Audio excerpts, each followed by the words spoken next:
Samarqand viloyati hokimligida O'zbekiston Respublikasi Urbanizatsiya va uy-joy bozorini barqaror rivojlantirish milliy qo'mitasi hamda Toshkent Invest kompaniyasi vakillari ishtirokida seminar-trening tashkil etildi.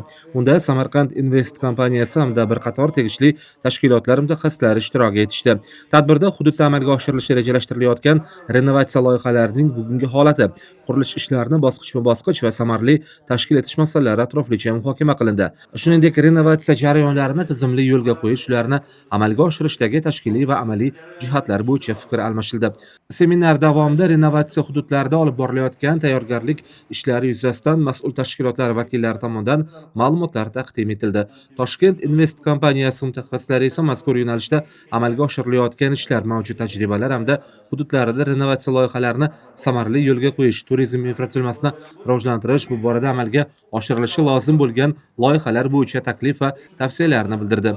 Tadbir yakunida kelgusida renovatsiya loyihalarini tizimli tashkil etish, ularni samarali amalga oshirish hamda tegishli tashkilotlar o'rtasidagi hamkorlikni yanada mustahkamlash masalalari yuzasidan fikr va mulohazalar bildirildi.